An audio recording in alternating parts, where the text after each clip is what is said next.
आव्यूह।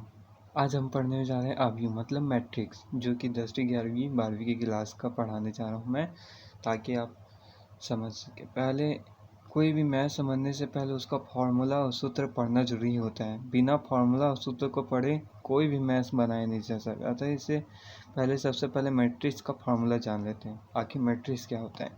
एम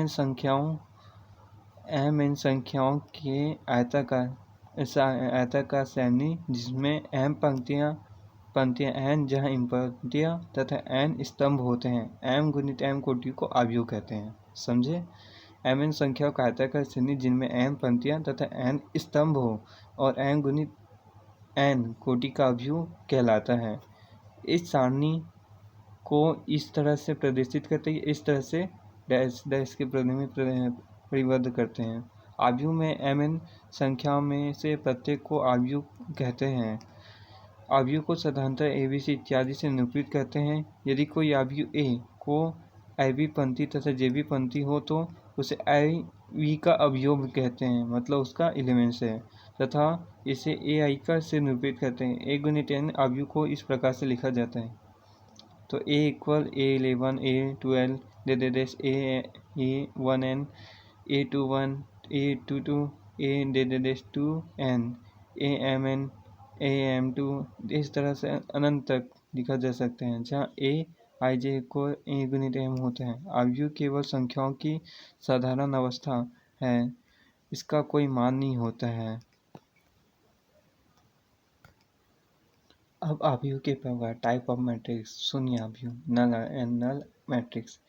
एक mn कोटि का आव्यूह जिसके सभी अवयव शून्य हो, मतलब अंदर के जितने भी पार्ट हो शून्य हो, वह शून्य आव्यूह कहलाता है। mn कोटि का शून्य आव्यूह कहलाता है। इसे O से प्रदर्शित किया जाता है या I से प्रदर्शित किया जाता है। जैसे कि क्रमशः ये 0 है, ये सब 0 है, तो मतलब शून्य आव्यूह। तो ये टू पंक्ति का है, टू स्तंभ, टू पंक्ति का, और टू पंक्ति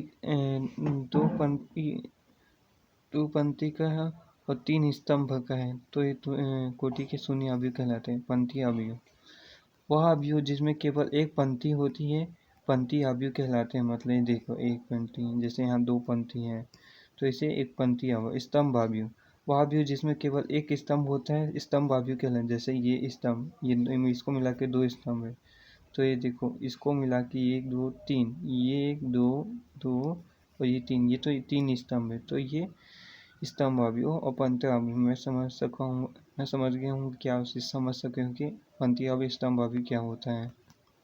वर्ग आव्यूह वह आव्यूह जिसमें पंक्तियों की संख्या स्तंभों की संख्या के समान होती है। माना यदि किसी आव्यूह की पंक्तियां एवं स्तंभों की संख्या n हो तो वह n कोटि की वर्ग आव्यूह कहलाती है। मतलब इसमें 3 स्तंभ हो, 3 स्तंभ और 3 पंक्तियां हो तो वर्ग आव्यूह कहती है। मतलब 3 गुणित 3 हो, मतलब n गुणित n हो तो वह वर्ग आव्यूह कहलाएगी। यह एक n कोटि या एक 3 कोटि का वर्ग आव्यूह है।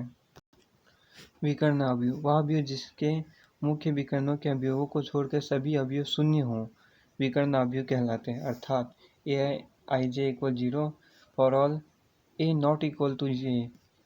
एक n कोटि n गुणित n कोटि के वर्ग आव्यूह के मुख्य विकर्णों के अवयव d1 d2 dn हो तो आव्यूह को डाई d1 d2 dn द्वारा निरूपित किया जाता है। जैसे a इक्वल, जहाँ पर विकर्ण की तरह एक सीधी लकीर की तरह 1 5 7 एक विकर्ण की तरह, बाकी ये 0 हो और विकर्ण आव्यूह कहलाता है। जैसे a डाई 1 5 7 द्वारा निरूपित किया जाता है।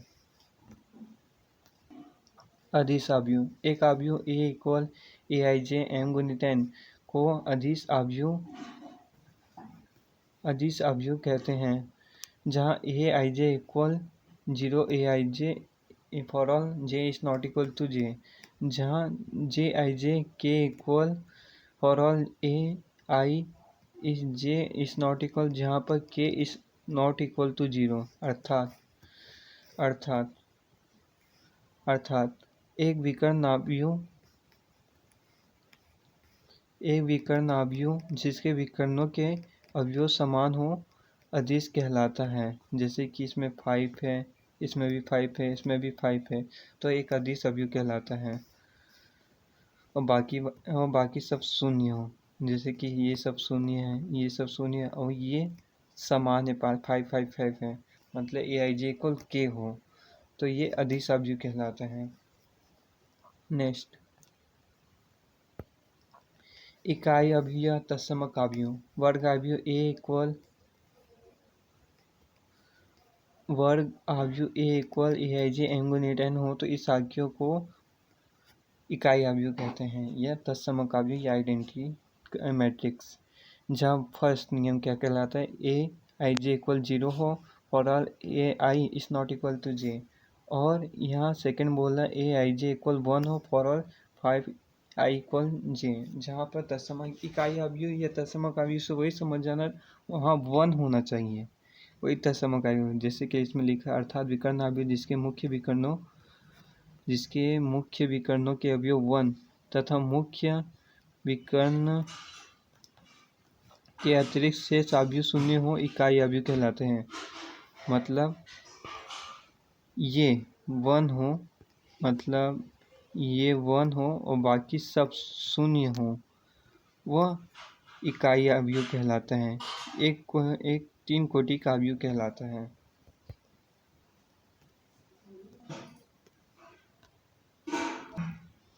ऊपरी त्रिभुजीय अवयव। एक ऊपरी त्रिभुजीय अवयव, एक वर्ग अवयव ए आई जे का ऊपरी त्रिभुजीय अवयव कहलाता है यदि ए आई जे इक्वल 0, जहाँ for all I is greater than to J, जहाँ पर ये एरिया पूरा त्रिभुज की तरह दिखना चाहिए, पूरा भरा हो और बाकी शून्य शून्य हो, तो एक ऊपरी त्रिभुजीय अवयव कहलाता है। अब इसके बाद निम्न त्रिभुजीय अवयव।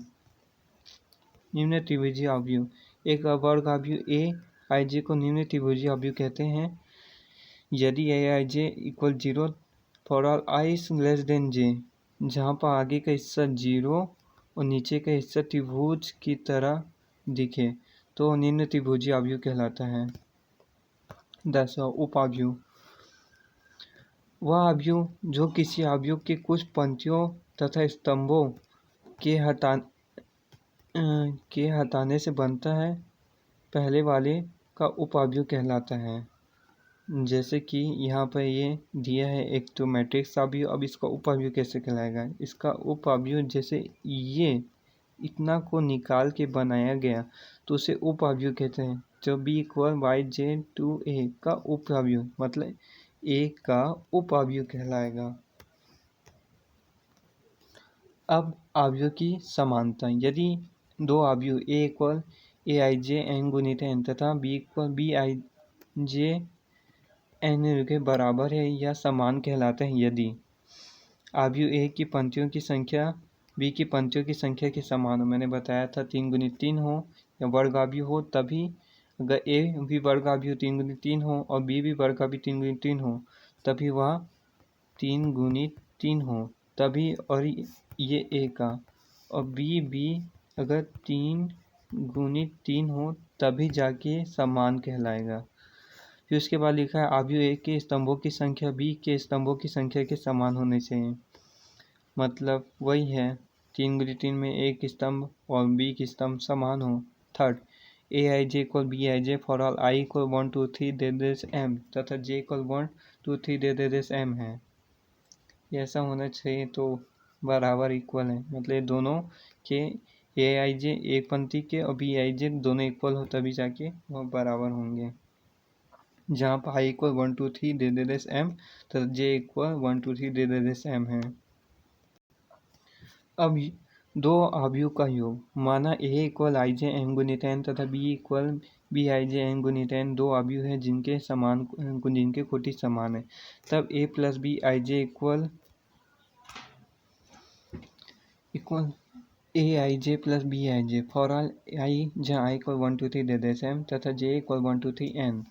तो ये सबको जोड़ने पर एलिमेंट भी जुड़ जाते हैं, ए प्लस के एलिमेंट भी जुड़ता है। जैसे कि यदि एक एग्जांपल हम लोग देख लेते हैं, जैसे कि इसमें दिया है 1 2 3 4 5 6 और इसमें दिया है ये जो, अब इसका इसके साथ जोड़ दें, अब इसका प्लस हो रहा है तो प्लस होने पर ये और ये एलिमेंट जुड़ेगा, 4 और 3 एलिमेंट जुड़ेगा, 2 और 5 एलिमेंट जुड़ेगा, 2 5 5 और 2 एलिमेंट जुड़ेगा, 5 और 2 और 6 और 1 2 11 हो जाएगा और सब मिला के 7 से बनाएंगे। इस तरह से अब इस तरह से ये दो अवयव का योग होता है। ओके, अवयव के योगों के गुण।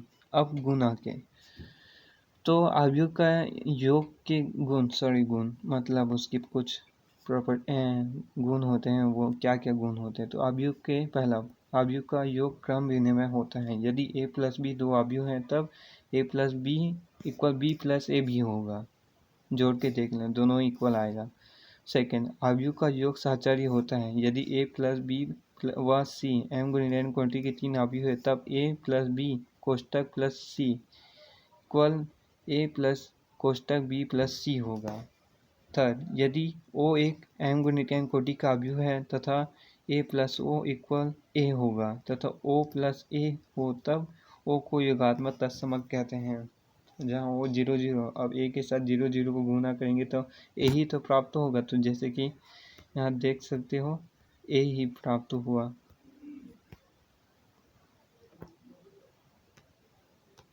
फोर्थ, यदि प्रत्येक अवयव A equal A I J M गुणित एन कोटि के लिए अवयव माइनस से इस प्रकार हो कि ए प्लस ए माइनस इक्वल, ये दोनों कट जाएगा तो आएगा 0 जो कि ओ है। तो ये सब कट गया, तब अवयव माइनस ए को अवयव ए का योगात्मक प्रतिलोम कहते हैं। 5, अवयव का योग निरसन नियम का पालन करता है। यदि ए बी तथा सी तीन समान क्रम में अवयव हो तब A plus B equal A plus सी, जहाँ ए कटकर बी इक्वल सी होगा बाय निरसन नियम। तब बी प्लस ए इक्वल सी प्लस ए, जहाँ ए कटकर बी इक्वल सी हो, जो दाय निरसन नियम कहलाता है। अब इसके आगे का क्वेश्चन एग्जाम्पल को मैं अगले के वीडियो में बनाकर आप सभी को भेजूंगा। आप नेक्स्ट वीडियो में देखकर मेरे प्ले लिस्ट में देख सकते हैं। धन्यवाद इस वीडियो को देखने के लिए। Okay, thank you so much.